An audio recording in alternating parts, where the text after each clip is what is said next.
तो अभी हम लोग डिस्कस करने वाले हैं जो है कि इम्पल्स क्या है, व्हाट इज इम्पल्स। तो इम्पल्स पे डिस्कस करते हैं हम।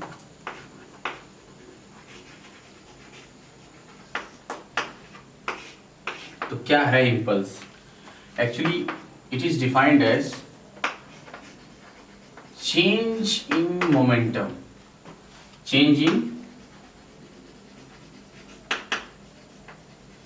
change in momentum is called impulse, या called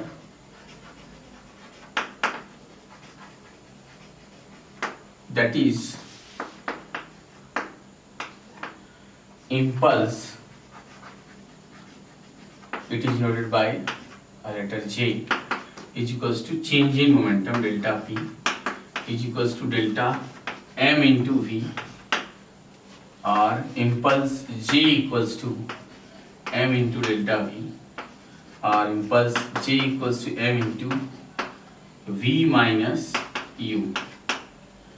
ओके, तो यहाँ से आपने देखा कि the change in momentum is called impulse या इम्पल्सिव फोर्स। तो एक तो हमारा जो है मोमेंटम ये हुआ, और वैसे देखा जाए तो जो है जो ये मोमेंटम है, एक तरीके से आप इसे वी माइनस यू भी कह सकते हैं, और impulse J is equals to m into v f minus v i, final velocity minus initial velocity, ये भी इम्पल्स बन गया थोड़ा सा और अच्छे से। अब इसे और कैसे समझ सकते हैं? अगर मैं कहूं कि चेंज इन मोमेंटम, तो since we know that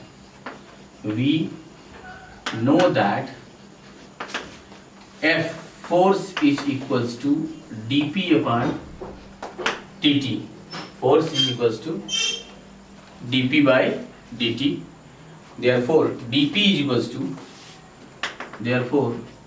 dp या delta p by delta t, तो dp इज इक्वल्स टू क्या हो गया, f इंटू dt, और चेंज इन मोमेंटम यही हो गया इम्पल्स, और impulse j is equals to change in momentum ही क्या कहलाता है, इम्पल्स कहलाता है। और इसे और कैसे लिख सकते हैं कि integrating both side dp f into dt, यहाँ पर जब टाइम क्या था, t1 था इनिशियल टाइम, तो उस समय मोमेंटम pi, और जब टाइम क्या हो गया t2, तो ये हो गया pf। अब यहाँ से यही बन जाता है क्या, impulse j is equals to t1 to t2 f into dt, ये यहाँ से बन गया जो है। ओके, तो आपने यहाँ से समझा कि जो इम्पल्स है वो किसी दो टाइम इंटरवल पे ऐसा जो है very short interval of time, या तो आप ऐसा यहाँ टाइम इंडिकेट ना भी करें तो भी आपका काम चल सकता है। मतलब ये तो चेंज इन मोमेंटम है ही, और अगर आप इसे इस तरह से भी लिखते हैं तो भी कोई प्रॉब्लम नहीं है, क्योंकि यहाँ पे टाइम इंटरवल क्या होता है, वेरी शॉर्ट ड्यूरेशन। ठीक, तो जैसे मैं आपको इम्पल्स का फार्मूला ये एग्जांपल देता हूँ। जैसे हम लोग जो है जब हॉर्स राइडिंग करते हैं, तो घोड़े को हॉर्स राइडिंग करते वक्त हमारे हाथ में हंटर होता है, तो हंटर से जैसे ही स्ट्राइक करते हैं उसके कहीं किसी बॉडी पार्ट पर, तो वो बहुत एक्टिव हो जाता है। तो कहने का मतलब कि या हम कभी कभी स्लैपिंग करते हैं, एक स्लैप करते हैं किसी को भी, तो यहाँ पर जो है कि जहाँ पे दो ऑब्जेक्ट का जो टच है वो बहुत ही स्मॉल ड्यूरेशन ऑफ टाइम के लिए हो, बट वहाँ फोर्स का इफेक्ट पूरा हो। जैसे स्लैपिंग में फोर्स तो पूरा लगता है, लेकिन टाइम इंटरवल जो है कितना होता है, हाथ और जो है इसका टच कितने टाइम के लिए, बहुत वेरी स्मॉल इंटरवल टाइम। तो ये है इम्पल्स, एक्चुअली ये है इम्पल्सिव फोर्स। तो आपने ये समझा जो है कि ये कुछ इस प्रकार से, या हम लोग जब पंच करते हैं जो है, तो जो पंचिंग बैग होता है उसमें जो पंच करते हैं, या फिर जो बॉक्सर जो है बॉक्सिंग करता है तो भी जब पंच मारता है तो उसका जो है दोनों का जो टच होता है very small interval time, but वहाँ पे फोर्स वो पूरा लगा रहा होता है। तो ये हो गया impulsive force. Impulse is equals to J is equals to F into delta t, या कहीं कहीं बुक में अगर आपको ऐसा भी मिला तो भी आपको जो है घबराने की ज़रूरत नहीं है। ये भी वही सेंस दे रहा है जो है, जो ऊपर वाला वो इंटीग्रेशन में है और ये थोड़ा सा डेल्टा फॉर्मेट में है जो है। तो ये यहाँ से आपको इम्पल्सिव फोर्स मिल गया, ठीक है। तो जो ये है चेंज इन मोमेंटम, यही क्या कहलाता है, इम्पल्स। ओके, या आप P F P I minus ये जो है पी एफ, यही बन जाएगा ये, और ये यहाँ से T1 और T2 दो टाइम इंटरवल की, मतलब टाइम इंटरवल तो है लेकिन टाइम इंटरवल क्या है, very small duration of time. जो टाइम इंटरवल है, time interval is very very small, तो वहां पे जो है फोर्स पूरा लगे लेकिन टाइम इंटरवल बहुत ही स्मॉल हो, तो वो इम्पल्सिव फोर्स जैसा वर्क करता है। तो यहाँ से आपके लिए दो फार्मूले बने, एक तो change in momentum is called impulse, और एक जो है force into very small interval of time, product of force into very small interval of time is called impulse. Okay, तो ये यहाँ से आपके लिए ये हो गया। इसका भी यूनिट क्या होगा, वही होगा जो किसका होगा, मोमेंटम का होगा, और इसका डायमेंशन भी वही होगा जो मोमेंटम का होगा, ठीक है। और ये भी एक वेक्टर क्वांटिटी होती है, vector G equals to vector F, अगर यहाँ वहाँ वेक्टर लगाते हो तो ये एफ हो जाएगा, ठीक है। तो ये यहाँ से आपके लिए इस तरह से समझने वाली बात है। तो आपने समझ लिया कि impulse equals to force into very small interval of time, और ये हो गया आपके लिए इम्पल्स। अब बात करते हैं किसी छोटे से एक क्वेश्चन पे कि batsman hits back a ball straight in a direction of the bowler without changing its initial speed of 12 meter per second.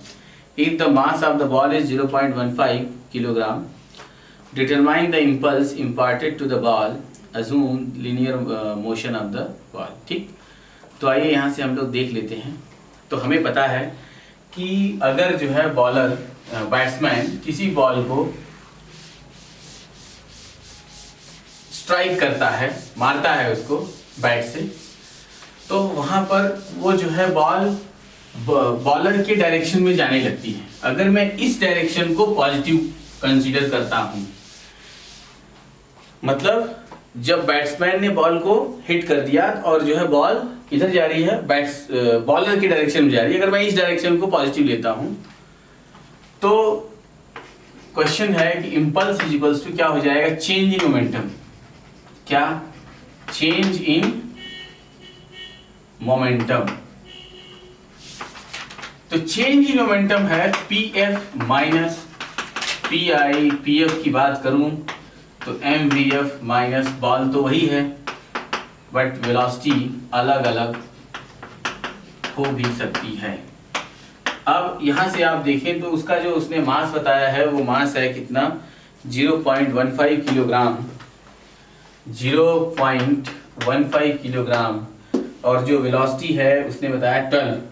तो अगर मैं फाइनल वेलोसिटी, फाइनली इनिशियली क्या है कि बॉलर पहले बॉल को फेंकता है, फिर बैट्समैन उसे उसी के डायरेक्शन में वापस कर रहा है, ऐसा मतलब बैट से उसको जो है हिट करके उसी डायरेक्शन में जाता है। तो जो वो बॉलर के डायरेक्शन में जब बॉल वो हिट करने के बाद जाती है, तो अगर मैं उसे पॉजिटिव लेता हूं तो वही फाइनल वेलोसिटी है। तो फाइनल वेलोसिटी कितना हो गया, 12 मीटर पर सेकेंड, माइनस इनिशियली जब बॉलर उसे फेंकता है बैट्समैन के डायरेक्शन में, तो वो डायरेक्शन अगर मैंने उसकी तरफ अप्रोच करने वाली जो डायरेक्शन है वो पॉजिटिव लिया, तो जब बॉलर जो डायरेक्शन में बॉल को डालेगा बैट्समैन की तरफ, वो क्या हो जाएगी, निगेटिव, तो हो जाएगा -12। ये हो गया 0.15, 12 प्लस 12 कितना हो गया 24, 0.15 multiplied by 24 is equals to, multiply करने के बाद हमें मिला 3.6, कितना 3.6 न्यूटन सेकेंड। ये हो गया जो है impulse is equals to 3.6 newton second, newton second. ये हो गया आपका आंसर। अभी हम लोग बात करते हैं, ये चाहे तो हम लोग एक और क्वेश्चन में बात कर सकते हैं। तो आइए देख लेते हैं, एक और बहुत ही अच्छा क्वेश्चन है जो है मोमेंटम से रिलेटेड, इम्पल्स से रिलेटेड, तो उसके बारे में ये आप नोट कर लीजिए। नेक्स्ट क्वेश्चन है, नेक्स्ट क्वेश्चन क्या कहता है कि यहाँ पे कह रहा है कि 2 identical billiard balls strike a rigid wall with the same speed but at different angles and gets reflected without any change in speed as shown in the figure. मतलब डायग्राम गिवन है. कह रहा है what is first the direction of the force on the wall due to each ball. Okay. The second में the ratio of the magnitude of impulses imparted to the balls by the wall. ठीक है. तो आइए हम लोग जो है देख लेते हैं. अब देखते हैं जो है कि कैसे कैसे दो डायग्राम आपको गिवन है. तो देखिए डायग्राम कैसे कैसे है.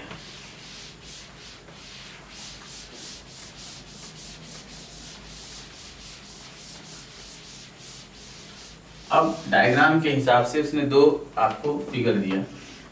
एक तो ऐसा कि एक बॉल आता है, किसी वेलोसिटी से टकराता है और टकरा के वैसे ही वापस चला जाता है. ठीक है. ये और वो कैसे आ रहा है, यू से आया और यू से गया. Strike after striking the wall. Second है, सेकंड में बताता है कि ये भी ठीक वैसी वॉल है लेकिन बॉल कुछ इस एंगल से आ रही है और यहां से टकरा करके ये ऐसे चली जा रही है. ठीक. और ये जो एंगल है वो एंगल बता रहा है 30 डिग्री का. ठीक है. 30 डिग्री का एंगल है. अब आइए देख लेते हैं कि कैसे सॉल्व करेंगे. तो ये पहला केस फर्स्ट है और ये केस सेकंड है. तो बात करते हैं जो है, ये अपना एक बहुत ही अच्छा क्वेश्चन है. तो पहले केस फर्स्ट पे डिस्कस करते हैं. आप देखिए तो ये जो है इसी डायरेक्शन में जा रहा है एक्स के अलाउंग. तो मोमेंटम मतलब impulsive force along X axis. तो क्या होगा, P F X minus P I X. मतलब momentum, final momentum along X axis minus initial momentum along X axis. Okay. तो अगर मैं इस डायरेक्शन को, ये जो डायरेक्शन इसको मैं पॉजिटिव कंसीडर करता हूं तो इसका अगर मास m है, इन दोनों का मास m ही है. तो अगर इसका मास m है तो final momentum along X axis कितना होगा, आप देखें तो माइनस m इंटू यू. ठीक है. ये किधर जा रहा है, अगर ये पॉजिटिव है तो ये वाली क्या हो गई, ये वाली डायरेक्शन क्या होगी, नेगेटिव. तो m into you minus m into you. ये तो पॉजिटिव है ही इनिशियल. m इंटू यू यही तो मोमेंटम होगा, ये पॉजिटिव है तो ये एज इट इज लाके रख दिया गया. और ये क्या है, माइनस. तो ये आ गया -2m इंटू यू. ये हो गया impulsive force along X axis. ये है equation number 1. And again case first की, तो ये इम्पल्स अलोंग वाई एक्सिस. तो ये फिर से p f y minus P i y. तो यहाँ y की डायरेक्शन में कोई वेलोसिटी नहीं है, ये 0 माइनस 0 फिर क्या है 0. तो जे वाई क्या आ गया, 0 आ गया. तो अगर मैं नेट मोमेंटम की बात करूं तो नेट मोमेंटम जो वेक्टर आएगा, net momentum vector J equal to J x I cap plus J Y J cap. तो जे एक्स कितना हो गया, -2m इंटू यू इंटू आई कैप. तो ये जो आपका मोमेंटम है एक्चुअली इसने कितना इम्पार्ट किया उसको, -2m इंटू यू. उसके मोमेंटम में चेंज किधर हुआ, सिर्फ एक्स एक्सिस के अलाउंग. और ये इतना मोमेंटम हुआ ताकि वो गया तो पॉजिटिव में था और वो उतनी वेलोसिटी से अपोजिट में गया. तो उसने उसको एक तो उसके जो उसका फॉरवर्ड वाला था उसे नल करने में, दूसरा उसने उसको उतना ही दिया 2 टाइम्स. तभी तो ये -2m इंटू यू हुआ. और ये आई कैप ये बताता है कि निगेटिव ऑफ एक्स एक्सिस की तरफ वॉल ने इम्पार्ट किया. ठीक. तो ऐसा हुआ. और बॉल ने उस पर कितना दिया होगा, इतना ही पॉजिटिव। तो एक तो केस ये है। सेकंड केस की बात करें अगर, तो चलिए इसको आप याद रखना जो है, यही हो गया आपका जो है मेन असली जो है इक्वेशन 1 हो गया। तो इसे थोड़ा सा साइड कर देते हैं और आगे देखते हैं कि सेकंड केस क्या होगा। तो इसे मैं थोड़ा रफ करता हूँ। अब केस सेकंड की बात करते हैं। केस सेकंड क्या कह रहा है,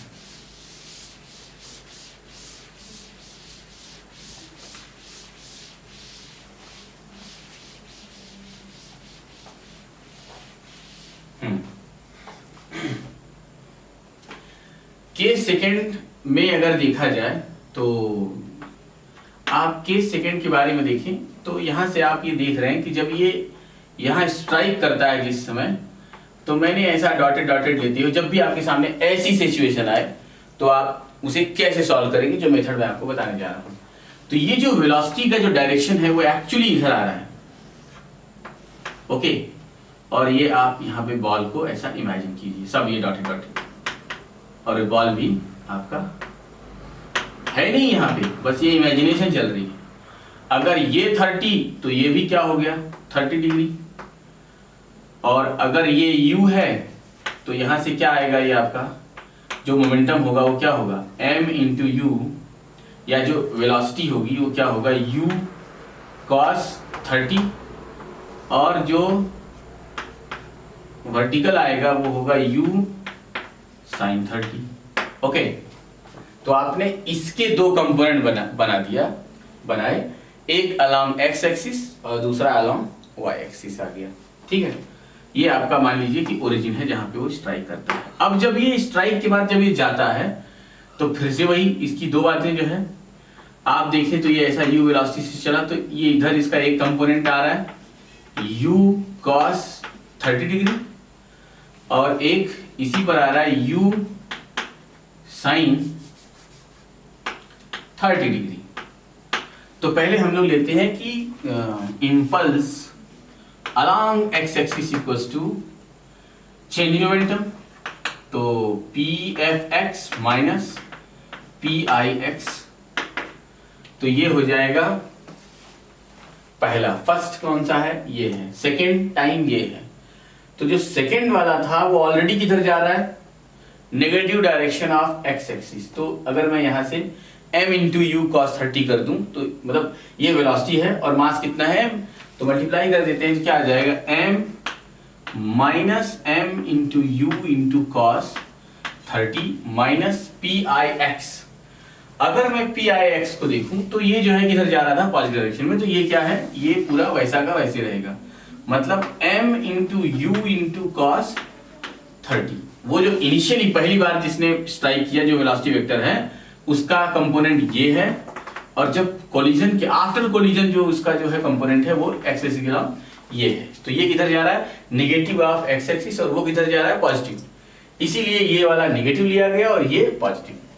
तो ये तो माइनस साइन फार्मूले से है, लेकिन इसकी वैल्यू तो एम यू कॉस 30 आई, तो कितना हो गया -2 m into u into cos 30 degree, okay.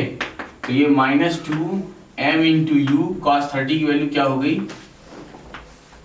Cos 30 की वैल्यू हो गई √3/2, तो 2 से 2 ये कैंसिल हो गया, -√3 m इंटू यू और ये jx। एंड jy की बात करें तो फिर से वही pfy माइनस piy, मतलब final momentum along y axis minus initial momentum along y axis. तो अभी हम लोग देख लेते हैं कि फाइनल और इनिशियल दोनों ही किधर है, डाउनवर्ड। तो अगर मैं फाइनल वाले की बात करूं तो वो क्या आएगा, माइनस में, minus m into u sine 30 degree, minus और माइनस दोबारा, तो ये क्या हो गया plus m into u sine 30 degree. आप इसे देखें तो कुल मिला के कितना आ गया, 0। jy कितना आ गया, 0। तो मतलब final momentum therefore vector J equals to J x I cap plus J Y J cap. J X की बात करें तो minus of √3 m into u I cap और ये 0 जी कैप। तो आपका आ गया जो है vector J equals to minus √3 times of m into u into I cap. ये आपका सेकेंड। तो आपके दोनों केसेस से सेकंड, फर्स्ट एंड सेकंड दोनों क्या हो गए, सॉल्व हो गए। आप नोट कीजिए इसको। ओके, जो कर लिया नोट आपने, फटाफट नोट कीजिए।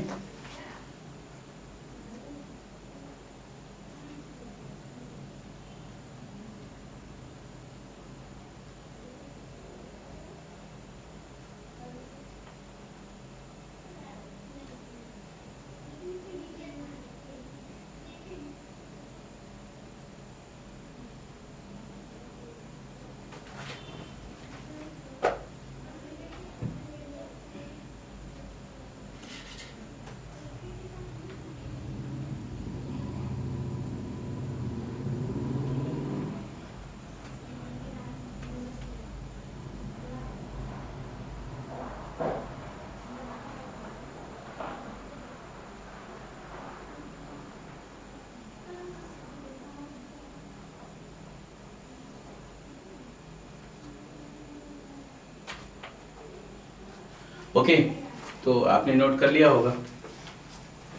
तो अब आप जो है फोर्स की बात देखें तो force on the wall due to the ball is along positive x axis, पहले वाले में भी था।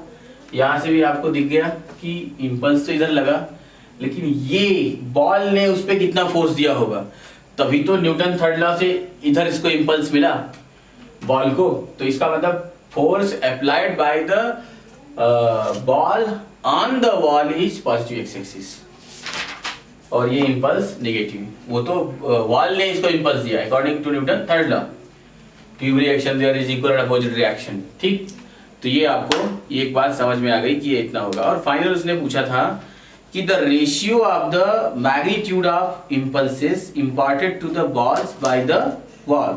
ठीक है, तो हम लोग जो है बात कर लेते हैं इनके रेशियो की। तो अगर पहले वाले को J1 कहा जाए और दूसरे वाले को, पहला वाला J1 दूसरा वाला J2, तो देख लेते हैं जो है J1 upon J2 equals to कितना था, मैग्नीट्यूड तो माइनस साइन चला गया, मॉड ले लेंगे 2m into you upon √3 times of m into you. ये लो, ये कैंसिल हो गया, क्या आ गया 2/√3। तो जो उसने सेकंड क्वेश्चन पूछा था उसका आंसर होगा 2/√3। ठीक है, और इसको आप डिवाइड कर देंगे तो लगभग कितना आएगा 1.2। यही क्या होगा आपका उनका रेशियो आएगा। ओके, तो ये यहाँ से आपको थोड़ा सा इम्पल्स का बहुत अच्छा टच बन गया। नेक्स्ट है जो अभी जो नेक्स्ट है वो ये है कि अब आपसे अगर पूछा जाए कि what is conservation of momentum, तो फिर कंजर्वेशन ऑफ मोमेंटम क्या है। नेक्स्ट टॉपिक है आपका conservation of momentum.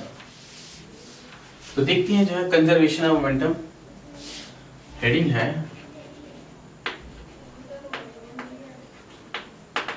Conservation of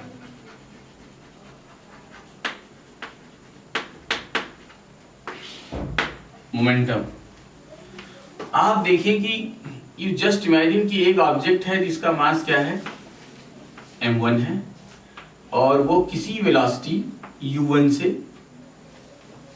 अपने डायरेक्शन में जा रहा है, इस डायरेक्शन में, ये डायरेक्शन है, डायरेक्शन ऑफ मोशन। और कोई दूसरा ऑब्जेक्ट जिसका मास है m2 वो भी अपने डायरेक्शन में कुछ तो भी u2 से जा रहा है, बट आपको यहां पर कंडीशन पता है कि u1 is greater than u2। अगर आपको ये बात पता है कि जो फर्स्ट मास है उसकी वेलोसिटी ज्यादा है कंपेयर टू सामने वाले की, तो कुछ टाइम बाद ये इसको क्या कर देगा, कोलिजन होगा, इन दोनों में टकराएंगे। अच्छा, आफ्टर सम टाइम, कुछ टाइम बाद दे विल गेट्स कोलाइड। अब अगर इनका नाम मैं रख दूं कि ये ए है और ये बी है, ये ए है और ये बी है। अब फिर वही बात आ गई कि force applied by A on B is F B A and force applied by B on A according Newton third law is F A B, और इसका मास m1 और इस वाली का मास m2। तो ये वो शॉर्ट ड्यूरेशन ऑफ टाइम है, they gets collide for a short interval of time delta t, बहुत कम टाइम के लिए एक दूसरे से टकराते हैं और फिर एक दूसरे को इंपल्सिव फोर्स अप्लाई करेंगे, ठीक। और कुछ टाइम बाद फिर ये एक दूसरे से अलग होते हैं और फिर से ये m1 किसी वेलोसिटी v1 से और ये दूसरा वाला m2 किसी वेलोसिटी v2 से चला जाता है। ये a है, ये b है। ओके, तो कुछ ऐसी सिचुएशन आपके सामने है। अब अगर मैं आपसे पूछूं कि अगर हम लोग इसे इंपल्स मेथड से सॉल्व करना चाहें, तो जो पहले वाले बॉल की बात करें, किसकी, किसी मतलब ऐसा इमेजिन कीजिए कि अगर मैं फर्स्ट वाली बॉल की बात करता हूं, फॉर बॉल या फॉर ऑब्जेक्ट ए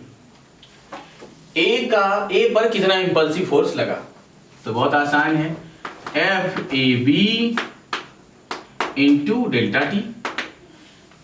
कितने टाइम के लिए? डेल्टा टी टाइम के लिए इंपल्सिव फोर्स लग गया। अच्छा, इतना अगर इंपल्सिव फोर्स लग गया तो फिर तो this impulsive force is equal to change in momentum. अब इसके मोमेंटम में कितना चेंज हुआ, तो कितना चेंज हुआ, final momentum minus initial momentum. तो फाइनल मोमेंटम क्या है, ये है, मतलब कि is equals to p A dash. अगर मैं कहता हूं फाइनल मोमेंटम क्या है, p A dash minus p A dash minus p A. Okay, और इसको वेक्टर इनिशियली क्या है, पी ए मतलब m1 और ये u1, बाद में जरूरत पड़ने को वैसा भी लिख लिया जाएगा। ये हो गया equation number 1। And for object B, अगर मैं B की बात करूं तो ये क्या हो जाएगा, वेक्टर एफ बी ए, ये बी ए है, मतलब इसके ऊपर जो फोर्स लगा। और तीसरे टाइम के लिए, डेल्टा टी टाइम के लिए, F B A into delta t is equals to change in momentum. Change in momentum क्या है, बी का, तो इनिशियल क्या रहा होगा बी का, m2 u2 और बाद में m2 v2, मतलब pb dash finally pb dash minus initially pb। Okay, और दोनों के दोनों क्या है, वेक्टर हैं। ये हो गया सेकेंड। अब हमें आपको पता है, बहुत अच्छे से आइडिया है कि जो ये दोनों हमारे जो इंपल्सिव फोर्स है, both are equal but in opposite direction. मतलब हम लोग ये जानते हैं, since we know that according to Newton third law,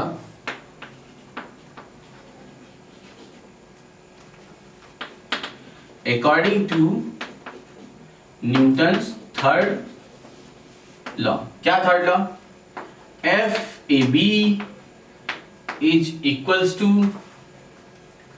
मतलब F B A is equals to minus of F A B. ठीक, मतलब कि जो ये एफ ए बी है, एफ बी ए है, यहां पे मैं minus F A B put कर सकता हूं। ओके, तो अगर मैं इस इक्वेशन में इसको पुट करता हूं, ये अकॉर्डिंग न्यूटन थर्ड लॉ, ये तो बिल्कुल करेक्ट है। तो यहां मैंने अगर पुट इन इक्वेशन 2, अगर मैं 2 में रख देता हूं तो क्या आ जाएगा, minus of F A B into delta t. फिर से ये कितना बन गया, p B dash minus p A dash. Okay, ऐसा आ गया। अब ये हमारा हो गया थर्ड।